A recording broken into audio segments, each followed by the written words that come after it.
औज़ुबिल्लाहिमिनश्शैतानिर्रजीम बिस्मिल्लाहिर्रहमानिर्रहीम। जिसमें असद अहमद और हम डिस्कस कर रहे हैं FR1 BBA। जनाब, चैप्टर नंबर 2 जो है वो आज हमारा स्टार्ट हो रहा है। उसका लेक्चर नंबर 1 हम डिस्कस कर रहे हैं। इस चैप्टर का नाम है आपके पास अकाउंटिंग इक्वेशन। ठीक है, आपके पास अच्छा मुझे कुछ बच्चों ने मटेरियल भेजा हुआ है FR1 का।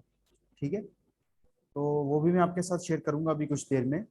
FR1 का जो मटेरियल है तो उसमें ये लेक्चर नंबर 3 कोई आ रहा था, या यूनिवर्सिटी का लेक्चर नंबर 3 था जिसमें ये अकाउंटिंग इक्वेशन आ रही थी। हमने तो तकरीबन कोई 10 लेक्चर लगाए हैं सिर्फ बेसिक समझने के ऊपर, क्योंकि हमारे पास टाइम है और हम चीज़ों को आहिस्ता आहिस्ता लेके चल रहे हैं। हम चीज़ों को डेली के बेस के ऊपर कवर कर रहे हैं। हो सकता है यूनिवर्सिटी में डेली के बेस के ऊपर क्लासेस ना हो, कोई हफ्ते में एक क्लास हो, इसलिए वहाँ पर थोड़ा फास्ट फास्ट चलेंगी चीज़ें।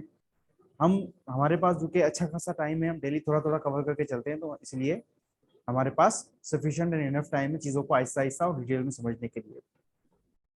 मैं वो चीज़ें भी आपके साथ शेयर करूंगा जो कि मेरे साथ शेयर हो चुकी हैं।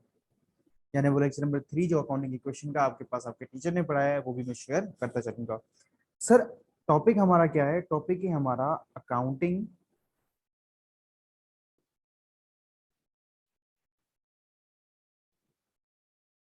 इक्वेशन। ये हमारा टॉपिक है जो हम डिस्कस करने जा रहे हैं। ठीक है, अच्छा जनाब। सर, अकाउंटिंग इक्वेशन है क्या?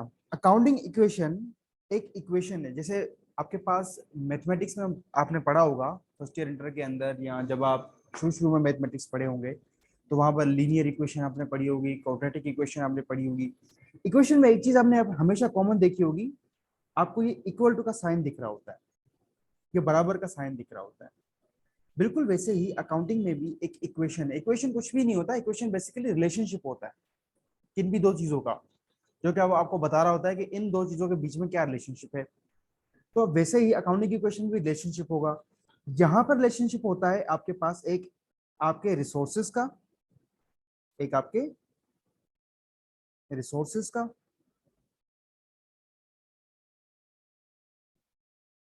और एक आपके सोर्सेज का।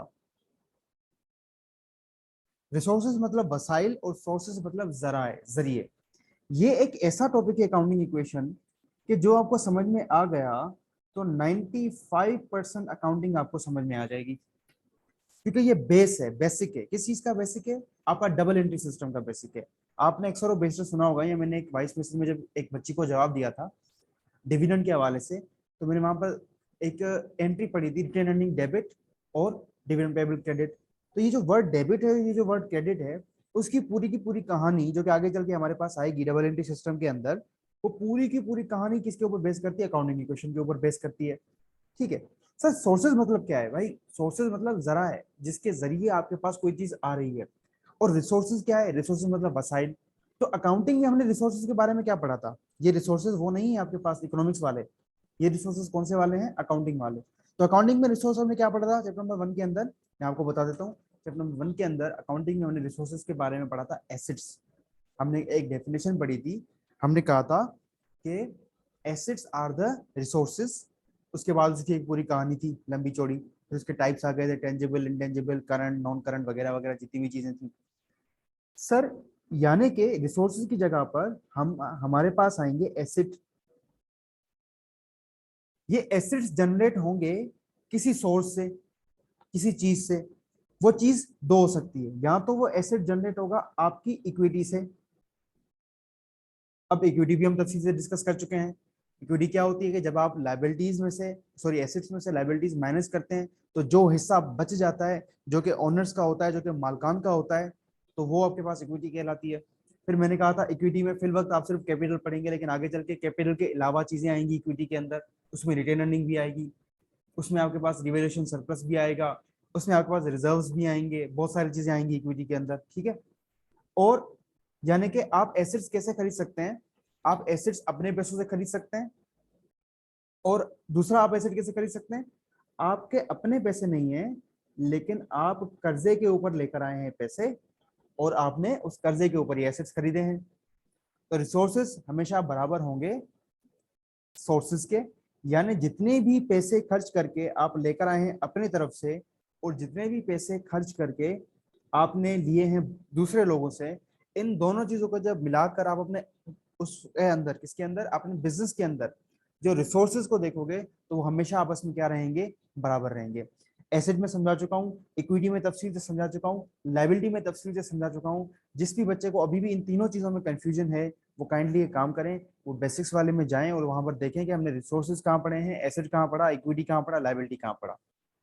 एक चीज और मैं ये कह सकता हूं कि आपके पास जो अकाउंटिंग इक्वेशन है, आपके पास जो अकाउंटिंग इक्वेशन है, यानी कि ये जो अकाउंटिंग इक्वेशन है, ये है सिंपलेस्ट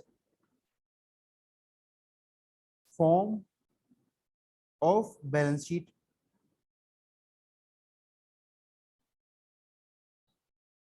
सर क्या मतलब simplest form of balance sheet? आप अगर गौर से देखो, जब हमने बैलेंस शीट के बारे में पढ़ा था, जिसको मैंने स्टेटमेंट ऑफ फाइनेंशियल पोजीशन के नाम से भी आपको बताया था, उसमें भी हमने कहा था कि उसमें तीन चीजें शामिल होती हैं, एसेट्स, इक्विटी, लायबिलिटी। अगर आपने नहीं, आपको पता है, आपको जहन में वो चीजें नहीं आ रही हैं, तो अभी आपको दिखा भी देते हैं, कोई मसला नहीं। ये बेसिक्स था और आई गेस ये चैप्टर नंबर 6, 7,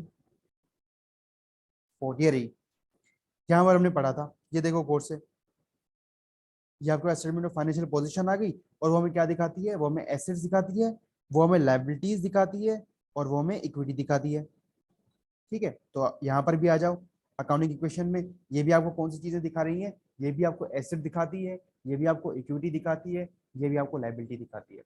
पहली चीज तो ये आ गई।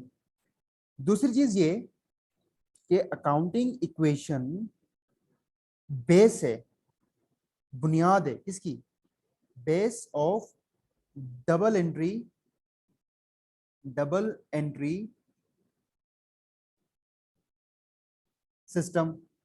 सर ये डबल एंट्री सिस्टम क्या होता है, अभी तक हमने नहीं सीखा, लेकिन सिर्फ मैं फिलहाल समझाने के लिए समझाता हूं कि आपके पास डबल एंट्री सिस्टम में एक चीज होती है डेबिट, एक चीज होती है क्रेडिट, यानी दो साइड्स होती हैं, एक डेबिट साइड होती है, एक क्रेडिट साइड होती है, एक राइट साइड होती है, एक लेफ्ट साइड होती है, और ये दोनों डबल एंट्री सिस्टम में हमेशा बराबर होती हैं। तो अगर आप ऊपर अकाउंटिंग इक्वेशन में भी देखो तो आपके पास आपको एक दिखेगी राइट साइड, एक दिखेगी लेफ्ट साइड।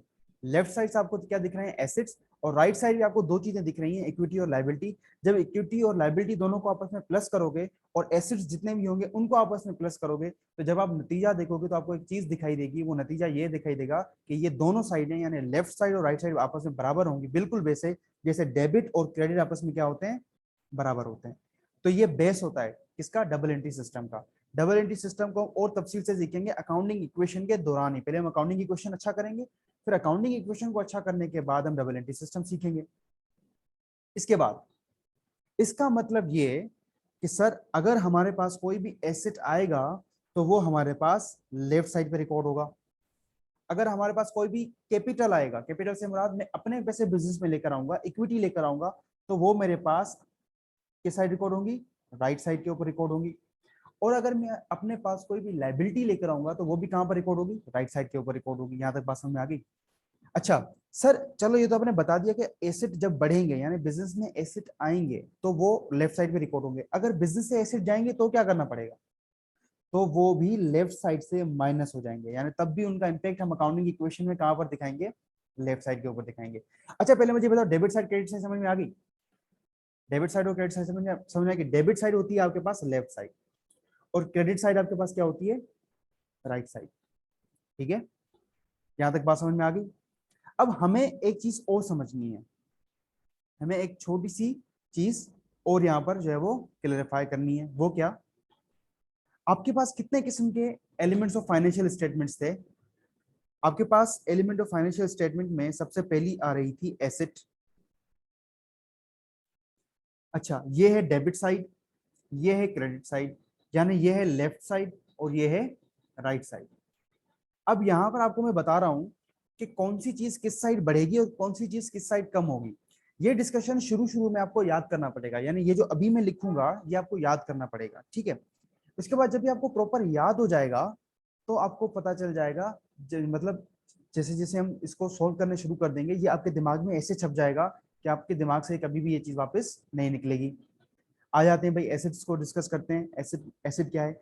एसिड जब भी बढ़ेगा, जब भी एसिड इंक्रीज होगा, एसिड जब भी इंक्रीज होगा, इंक्रीज का मतलब है बढ़ना, तो वो हमेशा डेबिट साइड से बढ़ेगा। और जब भी कम होगा तो डेबिट साइड का अपोजिट क्या है? क्रेडिट साइड, तो वो हमेशा क्रेडिट साइड से कम होगा। यानी एसिड जब भी इंक्रीज होगा तो वो डेबिट साइड से बढ़ेगा, और जब भी डिक्रीज होगा तो वो क्रेडिट साइड से क्या होगा? कम होगा। दूसरा देख लो भाई, दूसरा हमारे पास कौन सा है एलिमेंट ऑफ फाइनेंशियल स्टेटमेंट? दूसरा हमारे पास है इक्विटी।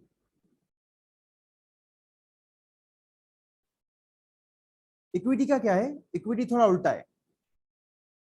मतलब इक्विटी जब भी डिक्रीज होगी, डिक्रीज यानी कि इक्विटी में जब भी कमी आएगी, डिक्रीज होगी, तो वो डेबिट साइड से डिक्रीज होगी। और जब भी इक्विटी इंक्रीज होगी तो वो किससे इंक्रीज होगी? क्रेडिट साइड से इंक्रीज होगी। अच्छा सर, अभी तक मैंने आपको डेबिट क्रेडिट करना बताया? नहीं बताया। अभी तक मैंने कोई अमाउंट से कोई एग्जांपल, कोई प्रॉब्लम सोल्व की? नहीं सोल्व की। तो अभी सिर्फ जो मैं बोलता जा रहा हूँ वो याद करते जाओगे। भाई एसेट कब बढ़ेगा? डेबिट से बढ़ेगा। एसेट कब कम होगा? क्रेडिट से कम होगा। इक्विटी कब बढ़ेगी? क्रेडिट से बढ़ेगी। इक्विटी कब कम होगी? डेबिट से कम होगी। ठीक है। अच्छा, जब मैं इसकी प्रॉब्लम एक सोल्व करवाऊंगा तो आपको पता चल जाएगा। एक तीसरा भी है हमारे पास है लाइबिलिटी।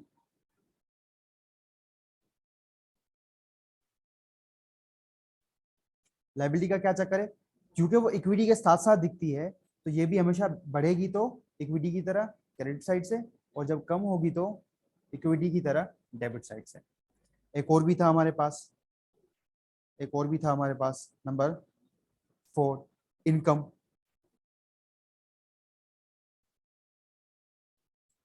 इनकम, इनकम जब भी बढ़ेगी तो वो क्रेडिट साइड रिकॉर्ड की जाएगी, और जब भी इनकम कम होगी तो वो डेबिट साइड रिकॉर्ड कर दी जाएगी। ठीक है। उसके बाद हमारे पास एक और चीज भी थी एक्सपेंस के नाम से। एक्सपेंस के नाम से, एक्सपेंस जब भी बढ़ेगा डेबिट साइड होगा, और एक्सपेंस जब भी कम होगा क्रेडिट साइड से कम होगा। अब एक काम करो, इस चार्ट को याद कर लो आप। ठीक है, इस चार्ट में फिल वक्त मैं सिर्फ इसके ऊपर ग्रिप करवाऊंगा आपकी। यानी शुरू के 2-3 लेक्चर्स जो है वो मैं ऐसे प्रॉब्लम्स उठाऊंगा जिसमें सिर्फ ये 3 चीजें शामिल होंगी। क्योंकि हमारे पास, हमें अकाउंटिंग इक्वेशन में अगर आप देखो तो सिर्फ 3 चीजें ही दिख रही हैं, एसेट, इक्विटी और लायबिलिटी। लेकिन इन 3 चीजों के अलावा भी बहुत सारी चीजें आती हैं। इन 3 चीजों के अलावा इनकम भी आती है कभी कभी आपके पास अकाउंटिंग इक्वेशन के सवाल में। इन तीन चीजों के अलावा आपके पास एक्सपेंसेस भी आते हैं कभी कभी अकाउंटिंग इक्वेशन के सवाल में। इनके अलावा एक और चीज भी आती है, ड्राइंग। इनके अलावा एक और चीज भी आती है, ड्राइंग। ड्राइंग भी बता चुका हूँ क्या होती है। तो ड्राइंग क्या होती है? Contra capital. कैपिटल यानी कि इक्विटी। तो यह इक्विटी का उल्टा होता है। तो इक्विटी का सीधा क्या है? इक्विटी का सीधा ये है कि ये क्रेडिट से बढ़ती है, तो ड्राइंग क्रेडिट से क्या हो जाएगी? कम हो जाएगी। और इक्विटी का सीधा क्या है? ये डेबिट से कम होती है, तो ड्राइंग क्या हो जाएगी? बढ़ जाएगी। यानी कॉन्ट्रा कैपिटल, कॉन्ट्रा इक्विटी, इसका मतलब यह है कि जो इक्विटी जिस तरीके से बिहेव करेगी, ड्राइंग्स बिल्कुल अकाउंटिंग में उसके अपोजिट बिहेव करेंगी। तो फिल वक्त ये जो 3 डिस्कशन है, ये वाले 3, ये तो बाद में कर लेंगे जब प्रॉब्लम्स के ऊपर हमारी एक छोटी सी ग्रिप आ जाएगी। फिल वक्त हम सिर्फ इन 3 चीजों के बारे में क्या करेंगे? डिस्कस करेंगे। यहां तक अगर कोई सवाल है तो मुझे आप लोग कमेंट सेक्शन में बताएंगे। ये हमारा हो गया पहला पोर्शन। ठीक है, ये तो हमारा हो गया पहला पोर्शन। अब इसके दूसरे पोर्शन की तरफ जाते हैं आज के लेक्चर के। ठीक है जनाब, अब इसके मैं दूसरी साइड की तरफ चलता हूँ। दूसरी साइड क्या होगी कि मैं लिख रहा हूँ दोबारा से अकाउंटिंग इक्वेशन। अकाउंटिंग इक्वेशन हमारी क्या होती है कि हमारे एसेट्स जो हैं वो बराबर होते हैं किसके? हमारी इक्विटी और लाइबिलिटी के सम के। यानी इक्विटी और लाइबिलिटी को जब भी मैं मिलाऊंगा तो मेरे एसेट्स क्या हो जाएंगे? वो बराबर हो जाएंगे मेरे इन दोनों चीजों के सम के। मान लेते हैं मैंने सम किया, मेरे पास 3 किस्म के एसेट थे। एक मेरे पास एसेट था कैश, एक मेरे पास एसेट था इन्वेंट्री, यानी वो सामान जो मैंने आगे बेचने के लिए खरीदा हुआ है। जैसे अगर मेरा कारोबार है लैपटॉप का, तो मैं लैपटॉप जब खरीद के बेच रहा हूँ तो लैपटॉप मेरी इन्वेंट्री है, क्योंकि ये मैंने खरीदा ही इसलिए कि मैं आगे बेच सकूं। लेकिन इसकी जगह पर अगर मैं बात करूँ बिल्डिंग की, जिस जगह पे मैं लैपटॉप्स को बेच रहा हूँ, वो मेरी इन्वेंट्री नहीं है, क्योंकि असल में मैंने वो चीजें खरीदने के लिए नहीं भेजी, बिल्डिंग मैंने सिर्फ अपने बिजनेस को चलाने के लिए खरीदी हुई है। ठीक है, एक चीज है मेरे पास व्हीकल, व्हीकल की जगह पर मैं कार लिख देता हूँ, जगह कम है, कार। मान लेते हैं कार मेरी कितने की है, 700 रुपए की, इन्वेंट्री मेरी कितने की है, 100 रुपए की, और इस वक्त मेरे पास 5 लाख रुपए अभी भी कैश का पड़ा हुआ है। जब मैं इन तीनों को सम करूंगा, प्लस करूंगा, तो 700, 100, 800, 800 और 500 कितने हो जाएंगे, 800 एंड 500 भी हो गए मेरे ख्याल में 1300। तो जब एसेट्स में मैंने जब सारे के सारे एसेट्स को सम किया, तो मेरे पास कितने आ गए, 1300। तो अकाउंटिंग इक्वेशन का ये तकाजा है कि जब मैं इक्विटी और लायबिलिटी को भी सम करूंगा तो ये 1300 के बराबर आना चाहिए। सर कैसे? मान लेते हैं मैंने अपने घर से पैसे लगाए हैं, यानी कैपिटल लेकर आया था, वो है 1000 रुपए। ठीक है, और मैंने कार खरीदी हुई है किसी बंदे से, किसी ऐसे जो है वो दुकानदार से, जिसने मुझे कार 7 लाख रुपए वाली दी है, जिसमें से मैंने उसको जो है वो 4 लाख रुपए या 400 रुपए मैंने क्या कर दिए, पे कर दिए, और बाकी 400 रुपए मैंने पे नहीं किए। उसका नाम है एबीसी। एबीसी कोई कंपनी, उसने कार मुझे कर्जे के ऊपर दी है, कार की कीमत है 700 रुपए, 400 रुपए मैं दे चुका हूँ, अभी भी 300 मुझे देने, तो मेरी लाइबिलिटी कितनी हो गई, 300 हो गई। तो 300 की मेरी लाइबिलिटी, 1000 का मेरा कैपिटल यानी इक्विटी, जब मैं दोनों को प्लस करूंगा तो ये भी कितने के बराबर आ गए, 1300। तो अब जब आप दोनों साइडों को देखोगे तो ये भी 1300 और ये भी 1300, तो अकाउंटिंग इक्वेशन हमेशा इस तरीके से बैलेंस रहेगी।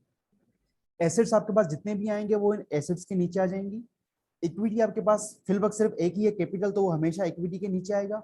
और लाइबिलिटी यानी जिससे आपने चीजें किसी कर्जे के ऊपर खरीदी हैं, तो वो सारी की सारी लाइबिलिटीज इस लाइबिलिटी वाले के नीचे आ जाएगी। हो सकता है कोई और कंपनी भी हो, XYZ, वो भी इसके नीचे आ जाएगी। कोई और कंपनी भी हो जो है वो FGH के नाम से, वो भी इसके नीचे आ जाएगी। जब ये सारा का सारा आप प्लस करोगे तो आपको लाइबिलिटीज मिल जाएंगी। फिर लाइबिलिटीज में आप क्या करोगे, इक्विटी को प्लस करवा दोगे, तो ये आपके एसेट्स के बराबर आ जाएंगे। तो ये आपके पास अकाउंटिंग इक्वेशन का एक जनरल सा फॉर्म है। ठीक है, चलो। अच्छा, अगेन वही कि ये कौन सी साइड कहलाएगी, डेबिट साइड, और ये कौन सी साइड कहलाएगी, क्रेडिट साइड।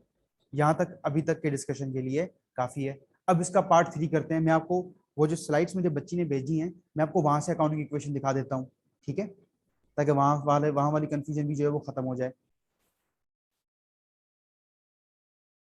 ओके जनाब, ये स्लाइड्स हैं, इसको भी जरा आप देख लें। ठीक है, इसको भी जरा आप देख लें। अकाउंटिंग इक्वेशन क्या है, अकाउंटिंग इक्वेशन क्या है, एक सेकंड में थोड़ा सा,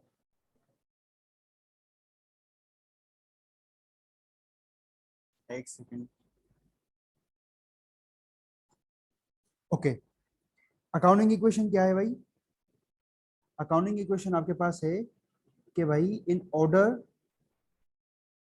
टू दिस इक्वेशन, क्या हो गया भाई, पीछे आ जाए।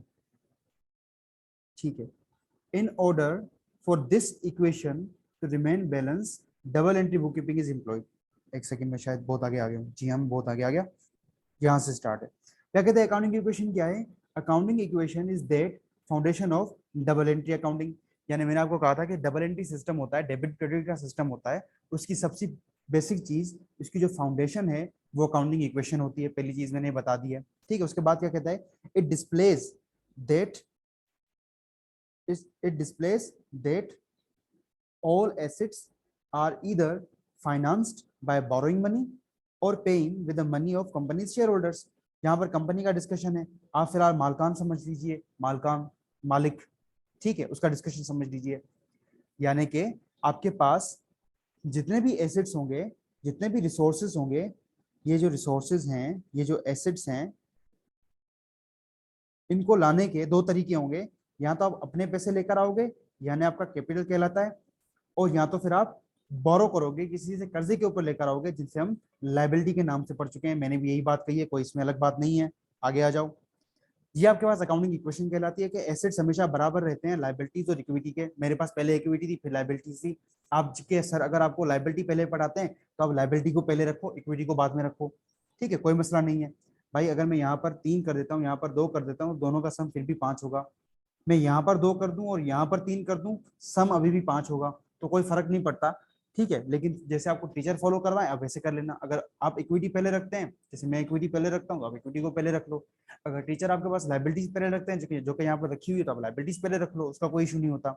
एसेट्स क्या होते हैं? रिसोर्स होते हैं ओन्ड बाय द बिजनेस। ये चीज गलत है, ये चीज टोटली गलत है। ओन नहीं होता, कंट्रोल होता है। ये बात एसेट के डिस्कशन में बड़ी तफसील के साथ हो चुकी है, क्योंकि एसेट का मतलब हरगिज ये नहीं है कि आप उसके मालिक हो।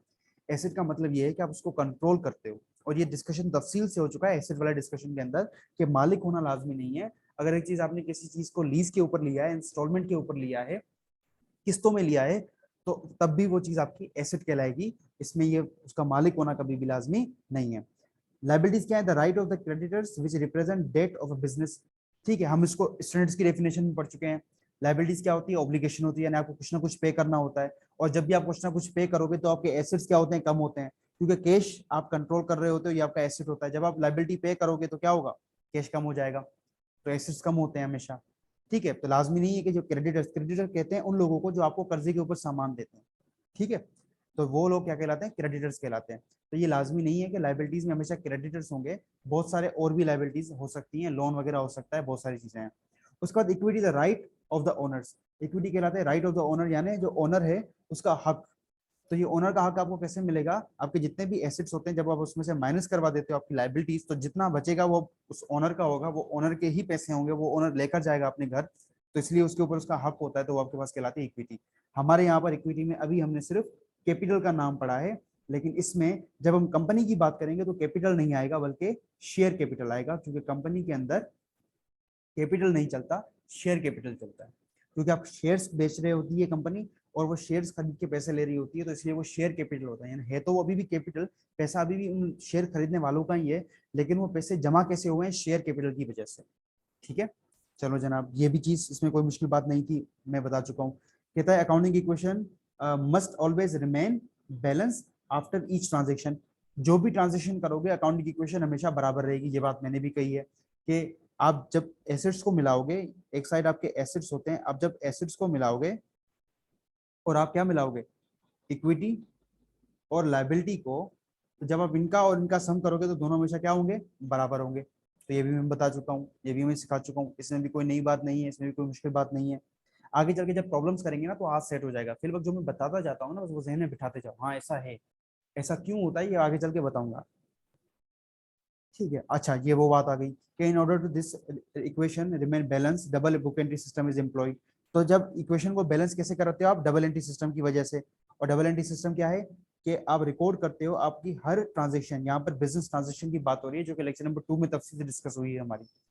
और जो भी इवेंट होगा बिजनेस का, उसको मस्ट हैव एटलीस्ट 2 पार्ट्स के 2 हिस्से होंगे, एक इंक्रीज एक डिक्रीज। एसेट होगा तो एसेट यहाँ तो बढ़ेगा यहाँ तो कम होगा, इक्विटी होगी तो इक्विटी यहाँ तो बढ़ेगी यहाँ तो कम होगी, लाइबिलिटी होगी तो यहाँ तो बढ़ेगी यहाँ तो कम होगी। अगर मैं किसी से कर्जा ले रहा हूँ तो लाइबिलिटी बढ़ेगी, वापस दे रहा हूँ तो लाइबिलिटी कम होगी। एसेट्स खरीद रहा हूँ तो एसेट्स बढ़ेंगे, एसेट्स बेच रहा हूँ तो एसेट्स कम हो जाएंगे। पैसा ला रहा हूँ बिजनेस के अंदर तो इक्विटी कैपिटल बढ़ेगा, पैसा बिजनेस से वापस लेके जा रहा हूँ, अपना खर्चा कर रहा हूँ, पर्सनल खर्चा कर रहा हूँ, तो इक्विटी कम हो जाएगी। तो हर आपके पास बिजनेस ट्रांजेक्शन के 2 एस्पेक्ट होंगे, या तो वो बढ़ेगी या तो वो कम होगी। इसको हमने एक नाम देते हैं इक्वल और opposite impact on one side. यानी उसका बढ़ना भी हो सकता है डेबिट, और उसका क्रेडिट भी होगा। यानी जब एक चीज डेबिट होगी तो लाजमन लाजमन कोई ना कोई चीज क्रेडिट जरूर होगी। वो क्रेडिट क्या चीज होगी वो आपको देखना पड़ेगा डबल एंट्री सिस्टम के अंदर। बिजनेस ट्रांजेक्शन क्या है समझा चुका हूँ। ठीक है, ये सारी की सारी बिजनेस ट्रांजेक्शन है। इफेक्ट ऑफ बिजनेस ट्रांजेक्शन ये भी मैं बता चुका हूँ कि भाई जब भी कोई बंदा इन्वेस्टमेंट करेगा, ओनर अपने पैसे लेकर आएगा एसेट्स के अंदर, तो वो ओनर की इक्विटी को बढ़ा देता है, यानी कैपिटल को बढ़ा देता है। आप जब भी एसेट परचेज करते हो, purchase of asset reduce assets and increase assets. ठीक है, ये भी बिजनेस ट्रांजेक्शन है। यानी आप एसेट्स को जब खरीदोगे तो एसेट्स बढ़ जाएंगे, एसेट्स को बेचोगे तो एसेट्स कम हो जाएंगे। Purchase of assets on credit increase liabilities and increase assets. जब आप कोई भी चीज, कोई भी एसेट लाइबिलिटी के ऊपर खरीदोगे, यानी कि कर्जे के ऊपर खरीदोगे, तो वो आपको एसेट आएगा तो आपका एसेट बढ़ जाएगा, लेकिन उसके साथ साथ जो कि आपने वो चीज कर्जे पे खरीदी है तो आपकी लाइबिलिटी भी क्या हो जाएगी? इंक्रीज हो जाएगी। आगे क्या कहता है? Taking loan increases liabilities and assets. कहता है जब भी आप लोन लेते हो तो लोन आपकी लाइबिलिटी बढ़ा देता है, इंक्रीज कर देगा लाइबिलिटी। अब वो आप देखोगे कि आपका लोन कहाँ से आया, तो लोन अगर आप कोई इससे एसेट खरीदते हो तो एसेट बढ़ जाएगा, अगर आप कोई भी एसेट नहीं खरीदे हो तो जाहिर सी बात है जब आप लोन लोगे तो आपको पैसे मिलेंगे, कैश मिलेगा। जब भी आपको कैश मिलेगा तो वो कैश क्या है, खुद एसेट है, तो वो भी एसेट को बढ़ा देगा। Payment of loan decrease liabilities and assets, कि जब भी आप लाइबिलिटी को पे करते हो, वापस करते हो, तो आपके एसेट में कमी आ जाती है। लाइबिलिटी में तो कमी आएगी लेकिन एसेट में भी कमी आ जाएगी। Earning revenue increases owners equity and assets, जब भी आप इनकम कमाओगे तो इनकम हमेशा क्या करेगा, इक्विटी को बढ़ाएगा और एसेट को भी बढ़ाएगा। जाहिर सी बात है इनकम कमाओगे तो पैसा कमाओगे, पैसा खुद क्या है, एसेट है, और इनकम हमेशा इक्विटी को भी बढ़ाता है। ये हमने जब इनकम बढ़ा था वहां पर डिस्कस किया था। एक्सपेंसेस हमेशा इक्विटी को भी कम करेगा और एसेट को भी कम करेगा। ठीक है, ये भी हमने एक्सपेंस वाले टॉपिक के अंदर डिस्कस कर लिया था। अब यहाँ पर इन्होंने एक प्रॉब्लम स्टार्ट की है जे स्कॉटिश बिजनेस की। ये प्रॉब्लम हम आज सॉल्व नहीं कर रहे, आज सिर्फ जो चीजें हमने पढ़ी हैं आप उसके ऊपर जो है वो फोकस रहें और वो चीज जो है वो आप सॉल्व करें। ठीक है,